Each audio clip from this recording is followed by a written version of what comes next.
So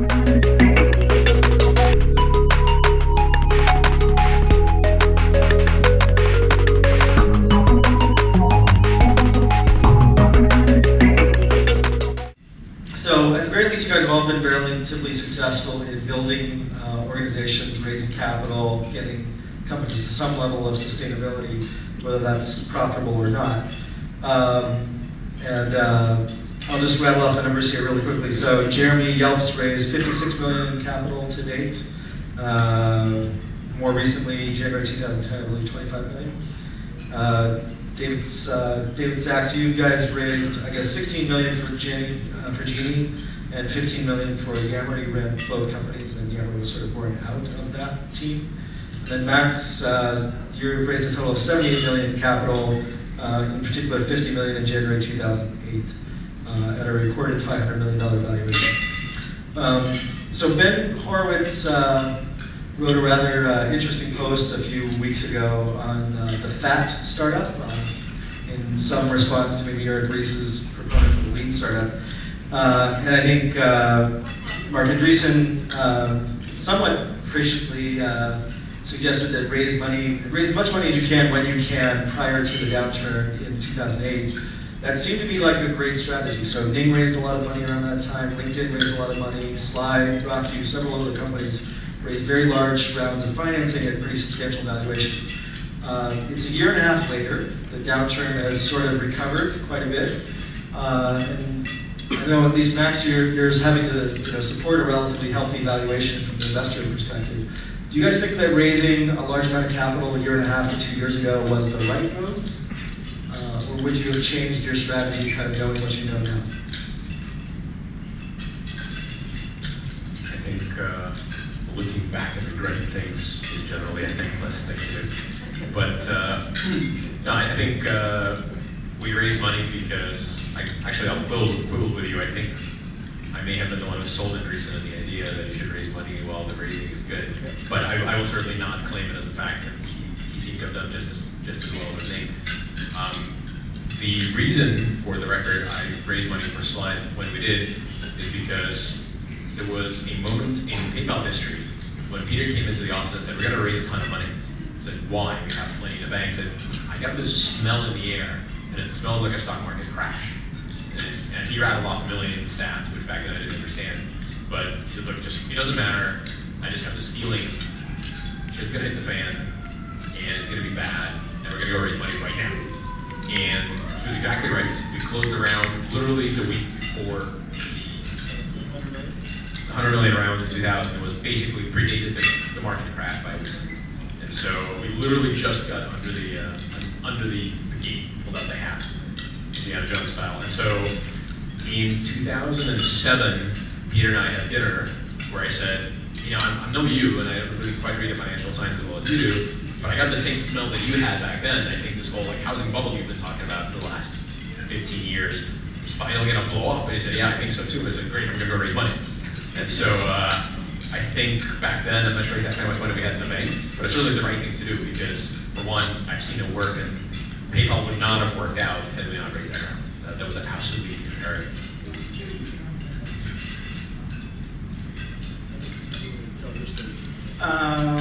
Yeah, so we raised, I can't remember exactly when it was. We raised before the housing people. We were never in sort of a precarious position, but I wouldn't say that we were a fat startup. We were always, I would say, a prudent or conservative startup. So we always raised more than we thought we needed. We probably, we did the financial plan, looked at what our capital needs were, doubled it, and then went out and raised that round. And I would say that served us reasonably well. When the downturn hit, especially the worst of it in October 2008, I think we were probably left saying, "Geez, this looks really bad. Wouldn't it be great to be Max with $50 million in the bank," or whatever he did, or Andreessen with $100 million in the bank. So we did, make some adjustments, slowed our growth, got to profitability, briefly, or cash flow positive briefly, as a result of some of the changes that we made. And I think if we had more capital, maybe we would have just kept our foot, on the accelerator to where it was. Because what we found is that delayed some of the things that we're now doing and we had to play a little bit of catch up. So, yeah, in retrospect, I still think middle of the road is a safe bet. If you go, fat startup, you might end up, especially if you're not raising an incredible valuation, diluting yourself, ending up in a PayPal situation where a lot of people don't have huge ownership stakes. But I still think you should I disagree with the lean startup or even bootstrapping where you're just starving yourself. If you believe in your startup and you have a fantastic opportunity and you have the opportunity to raise money and go for it, I think that you should take that. So your opinion is generally that if you have the opportunity to raise capital, you should probably raise a little more than you think you need because you might need it. Yeah. That's certainly well, even in the very beginning, so we didn't really have an angel round, we got financed by Max's incubator to the tune of $1 million from the day that we started. And we ended, that's a very large angel round, I would say. And it proved to be pretty important. We built a site, it only took 3-4 months, but it required a lot of tuning and pivoting that took probably a little over a year before we had market fit or we had real traction to speak of where we could raise a real round. I guess that's something we didn't really talk about too much. I want to hear David's response to this, but there was a really strong metrics and sort of iterative culture that was built into PayPal. I think David had mentioned briefly early on when we were trying to move on quick product cycles. Is that something you guys have sort of done a lot with and taken a hard now as well? I would say that was one key learning. When we started the company, I kind of knew, and I was looking for, what are we going to pivot on? Like, whatever we're building now, it sounds great, I'm excited about it, but we're probably going to be wrong in a lot of ways. So I was looking for, what are the things, what are the clues?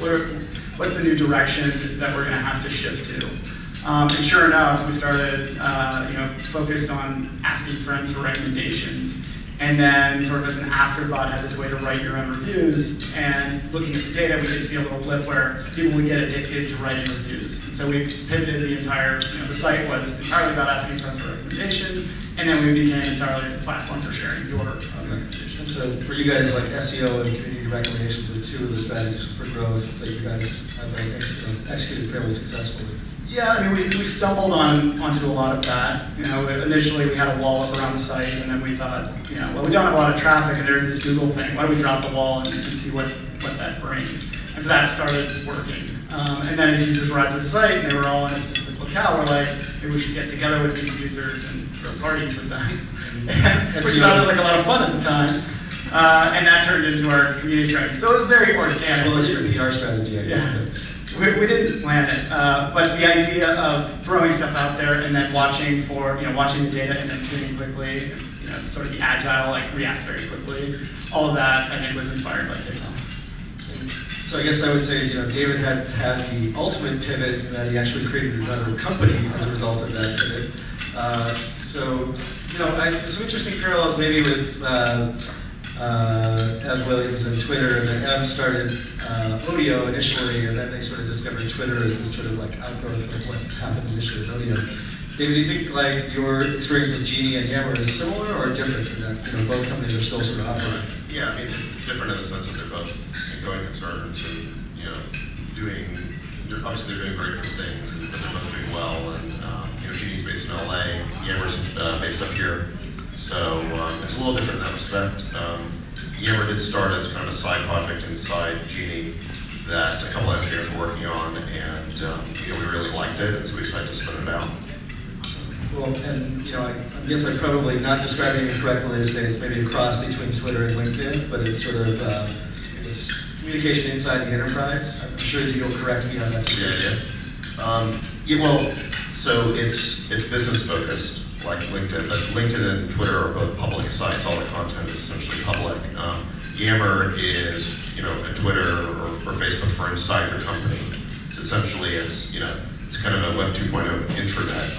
So it's essentially, the idea is to bring, principles that work on the consumer side, social networking into the enterprise to facilitate, better communication and collaboration.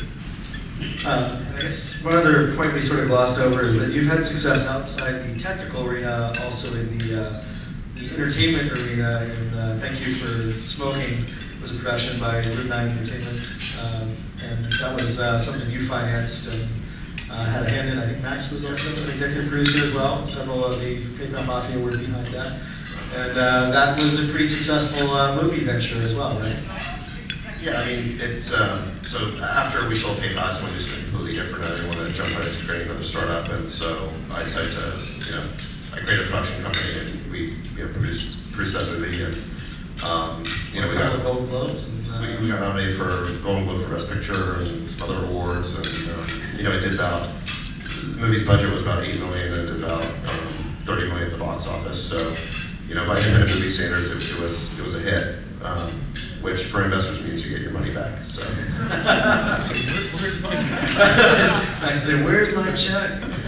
All right, so let's maybe take a little bit of a look around at what other companies have been successful. I had a brief conversation with Peter about a year ago where we were talking about what companies have most creative entrepreneurial cultures.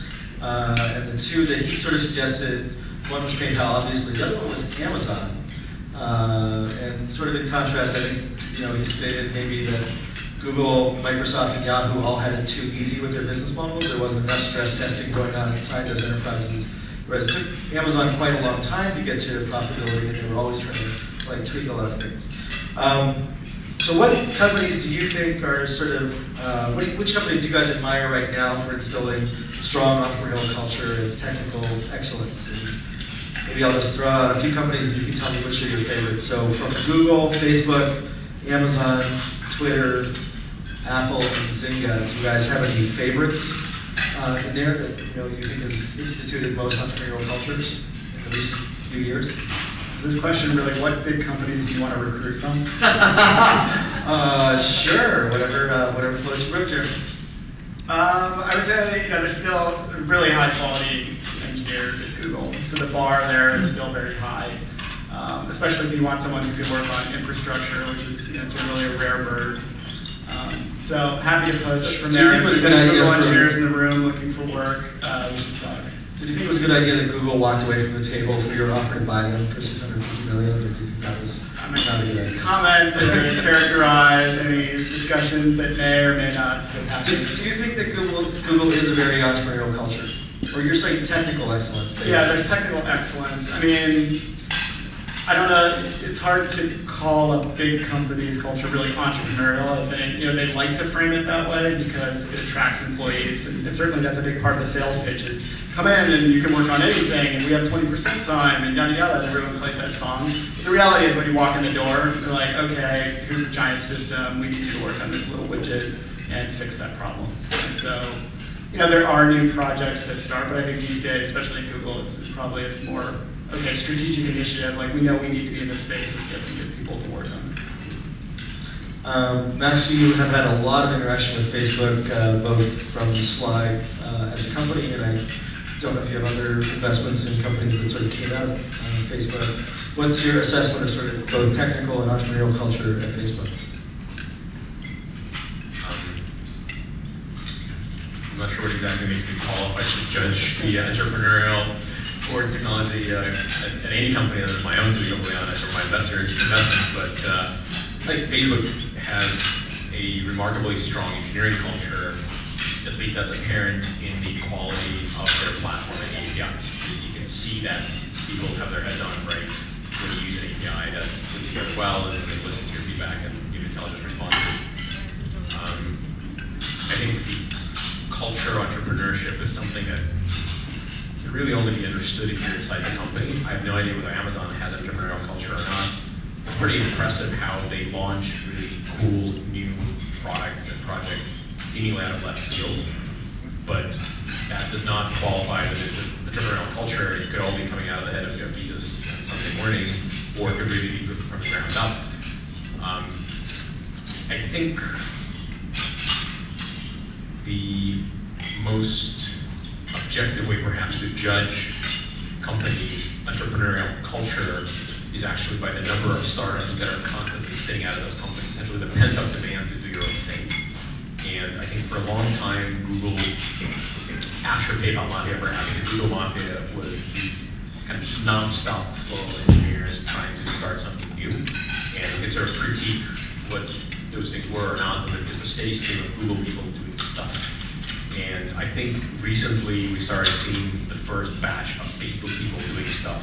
Quora is the latest, very well publicized financing round, but there's been several others that are sort of similarly situated or similarly prominent. So it's pretty clear there are plenty of entrepreneurial people inside Facebook.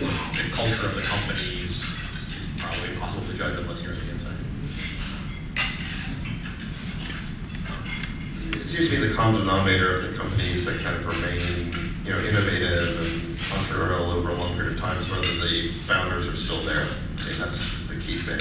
And it seems like as soon as the founders leave, companies get kind of lost, and the new management doesn't kind of understand the product from a gut level, and they get nervous about innovating and changing things, and everything just kind of stays the same.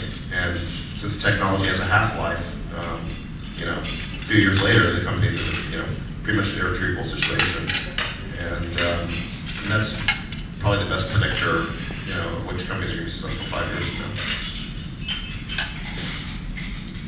So I guess we're going to wrap up and then move to the discussion part of the situation. But if you guys have to look forward maybe 3 to 5 years, and hopefully you have some continued success for your companies, how would you measure your own success, and what kind of company would you like to describe that you've created if you continue to have success? So what are your metrics, and how would you describe future success for your companies? That's easy. I measure all of my entrepreneurial activities, as well as my investing activities actually, through a single metric of number of people whose lives have been affected positively through something that I do invest in. And that's over the years proven to be a really good way to think about it. I think with the pace at which the value moves, I think a key metric of success is relevance. Like, is your company doing something that people still care about 5 years from now? I think it's incredibly hard if you look at, I think back to David's point, if you don't have founders at the helm sort of leading the next charge, figuring out what is the next thing we have to build, what is the thing that's going to blindside us, then the company rapidly falls apart. In 5 years, you go from top of the world to outdated. And so if my company 5 years from now is still kicking ass and taking names, then I feel like I'm doing a good job, and if we're marginalized, then again, this is about it. So for me, it's really about whether the company achieves its mission, because when I started both Genie and Yammer, they have very specific missions. And so for Genie, we're trying to create a family tree of the world. And 5 years from now, the way we'll assess whether we're successful is can any school kid go into Genie and type in their name and see how they're related to George Washington or something like that, and how much money the company's making, and like things like that. Or I want those things to keep going up, but they're in a way they're secondary, I think, to whether the company's achieving its mission. I think for Yammer, we're trying to create a new kind of communication system, kind of the corporate social network, and we'll kind of judge the success of the company by how well we're achieving that mission. I had a suggestion to do an audience poll before we go to break. So if the room would vote, I'll give you 3 choices for strong entrepreneurial culture, or combination of what we consider to be Silicon Valley culture. I don't think I'm going to include Yahoo and Microsoft in this potentially for their own benefit, but let's say Facebook, Google, and Apple as the choices. So who thinks Facebook is the most entrepreneurial culture of those 3 votes? Okay. How about Google, most entrepreneurial culture? And Apple? Really? Wow. Okay, so Facebook the clear winner there, Google second. Thanks to all of our colleagues here for playing, and hope you guys continue to create great companies and invest in other great companies. Thanks a lot, David.